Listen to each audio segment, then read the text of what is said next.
Comment arrêter de stresser pour de bon? Bienvenue à toi dans cette vidéo. Aujourd'hui, on va voir ensemble comment arrêter de stresser pour de bon pour améliorer x 10 ta santé. Aujourd'hui, on va parler de stress chronique. Donc, si tu penses ressentir souvent du stress dans ton entreprise, dans ton sport ou même dans ta vie quotidienne, reste bien jusqu'à la fin de cette vidéo parce que je vais littéralement t'expliquer qu'est-ce que c'est le stress chronique, l'effet que ça a sur ta santé et qu'est-ce que tu vas pouvoir mettre en place dès ce soir, dès la fin de cette vidéo pour calmer ton stress.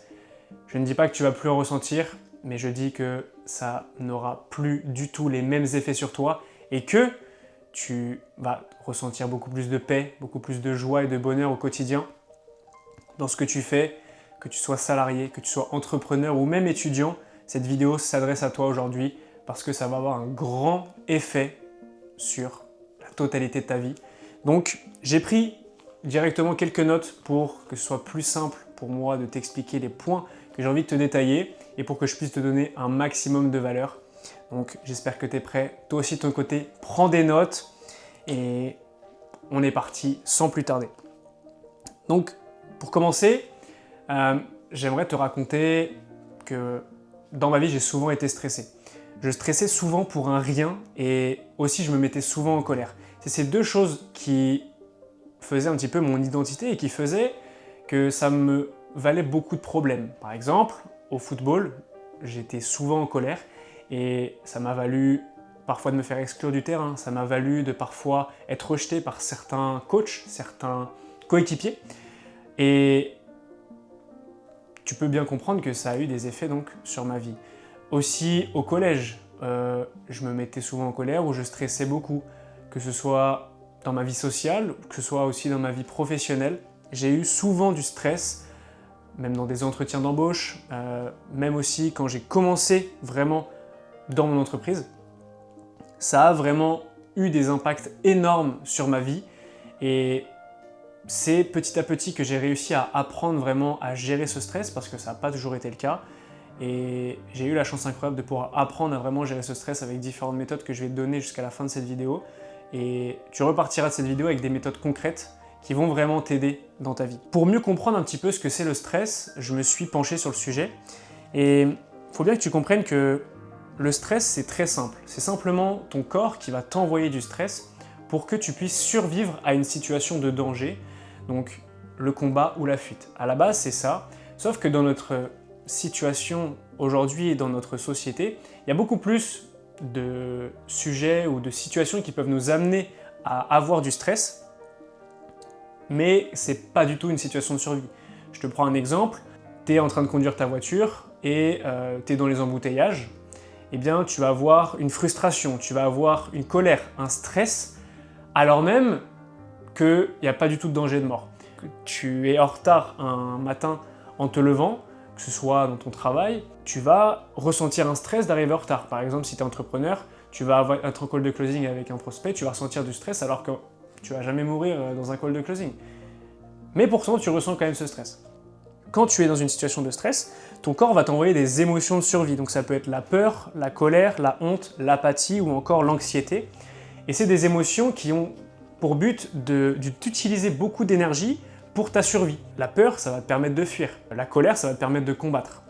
Mais sauf que le problème, c'est que dans nos sociétés aujourd'hui, on ressent ces émotions-là, mais on se dit que c'est pas grave, parce qu'on n'est pas amené à combattre ou à fuir. Mais ça a des effets énormes sur ta santé, c'est ce qu'on va voir aujourd'hui. Donc premièrement, on peut avoir une modification du rythme cardiaque et du rythme ventilatoire. Tu le sens quand tu es dans une période de stress, tu vas avoir ton cœur qui va battre plus vite, tu vas avoir ta respiration qui va augmenter.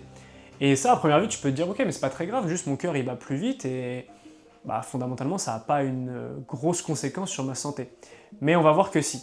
Et je vais t'expliquer juste après que si, ça va avoir un gros impact et je vais te montrer ce que tu vas pouvoir mettre en place. Ça plonge ton corps vraiment dans un état de survie et en fait, stresser, c'est pas grave. Mais c'est si tu stresses sur le long terme et si tu stresses de manière répétée, ce qu'on appelle le stress chronique, là, ça va avoir un gros impact sur ta santé. Parce qu'il y a un concept qui s'appelle l'homéostasie, qui fait que même si ton cœur se met à battre plus vite et que tu te mets à respirer plus fort, ton corps va vouloir revenir à cet état d'homéostasie. Sauf que quand tu vas stresser, pour diverses raisons, eh bien, tu vas utiliser énormément d'énergie parce que ton corps va te préparer à la survie, il va vouloir que tu survives. Donc, il va utiliser énormément d'énergie. Et c'est là où le cœur va se mettre à battre beaucoup plus vite. Sauf que le problème, c'est qu'à force de stresser beaucoup, ton cœur va se mettre à augmenter sa fréquence et ralentir sa fréquence. Lorsque tu es en état d'homéostasie, ok, ton cœur il est cohérent, il bat de manière cohérente et rythmée, un petit peu comme une symphonie, un petit peu comme lorsque tu écoutes un concert et que tous les violonistes et les pianistes battent ensemble, c'est harmonieux. Tu entends ça, tu te dis c'est bien. Lorsque ton cœur bat de manière incohérente, par contre, c'est comme si c'était une cacophonie et que aucun instrument était rallié entre eux. Et bien souvent, lorsque tu vas beaucoup stresser, tu vas avoir tendance à augmenter cette incohérence du cœur. Je te mets le graphique juste ici pour que tu puisses voir la différence entre ce qu'on appelle la VFC, donc c'est la variation de fréquence cardiaque, qu'il existe entre deux battements, donc t'imagines que là il y a un battement, un autre battement. On mesure le temps qu'il y a entre ces deux battements-là, et on va mesurer la variation entre ces différents temps de battement. Et lorsque tu vas stresser beaucoup, tu vas avoir des émotions comme tu peux le voir à l'écran dès maintenant sur la figure, des émotions telles que la peur, la colère, la honte, l'apathie, l'anxiété. Tu vas avoir cette variation de la fréquence cardiaque qui va être beaucoup plus grande. Tu vas avoir ton cœur qui va battre de manière incohérente, comme si c'était un concert et que le pianiste, le violoniste et le guitariste ne jouaient pas du tout de manière accordée, ça serait très désagréable pour ton oreille. C'est pareil, c'est très désagréable pour ton cœur et c'est très désagréable pour ton corps. En alimentant ces émotions-là de survie, eh bien, tu vas alimenter encore plus cette augmentation de la variation de fréquence cardiaque et ton cœur va battre de manière beaucoup plus incohérente. Chaque émotion que tu vas ressentir va influencer les battements de ton cœur. Si tu ressens des émotions telles que la paix, l'amour, la joie, ton cœur va se mettre à battre de manière beaucoup plus cohérente. Pour te montrer aussi l'importance de la variation de fréquence cardiaque, il y a deux choses qu'on peut connaître grâce à la variation de fréquence cardiaque juste en regardant un graphique de la fréquence cardiaque, un électrocardiogramme.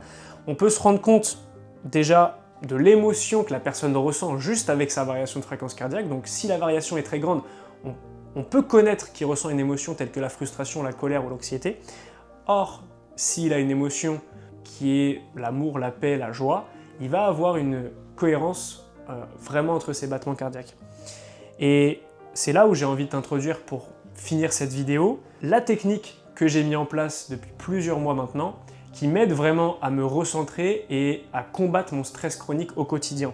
Comme je te l'ai dit, j'étais quelqu'un qui était très stressé avant et ça se ressentait sur mon visage. Je peux même te mettre une photo de mon visage il y a quelques mois, voire un an, et tu peux voir que ça a totalement changé avec mon visage actuellement. Parce que ça se ressent même au niveau de ton visage physique et même de tes performances sportives, même dans ta vie sociale. Enfin, ça a énormément d'impact hormis la santé. Et donc la technique que j'ai vraiment envie peut-être de te faire découvrir ou redécouvrir, peut-être que tu la connais déjà, c'est la technique de la cohérence cardiaque. La technique de la cohérence cardiaque, c'est très simple. C'est tout simplement une technique un petit peu de méditation et de respiration en même temps. Et ça va te permettre, d'une part, de contrôler l'augmentation de ta fréquence cardiaque et de ta fréquence respiratoire, parce que, si tu ne le sais pas encore, ta fréquence cardiaque et ta fréquence respiratoire sont intimement liées. Lorsque tu arrives à maîtriser ta fréquence respiratoire via des techniques de respiration, tu peux maîtriser ta fréquence cardiaque et donc maîtriser ton stress. Ça va dans les deux sens. Donc, ça va d'une part te servir à faire ça, mais d'autre part, ça va aussi te servir à cultiver de toi-même des émotions telles que la paix, la joie, l'amour. Parce que je suis conscient que dans ta vie aujourd'hui, il y a peut-être très peu de choses qui vont te susciter des émotions telles que la paix ou l'amour. Alors que tu peux décider toi-même de les cultiver, ces émotions-là. Et c'est grâce à ça que la méditation va être très importante aujourd'hui. Donc, je te récapitulerai directement le protocole que tu vas pouvoir mettre en place dans la description, mais je vais te le donner dès maintenant. La méditation de la cohérence cardiaque, ça se déroule en 4 phases très importantes. La première phase, ça va être de placer ton attention, donc tu vas fermer les yeux, tu vas te mettre en méditation, et placer ton attention sur ton cœur. à ce moment-là, tu vas inspirer et expirer par le cœur. Donc quand je dis par le cœur, c'est vraiment inspirer et expirer plus par le ventre. C'est-à-dire qu'au lieu de respirer vraiment par tes poumons, tu vas vraiment aller chercher l'inspiration et l'expiration vraiment de manière plus basse et de manière plus ventrale.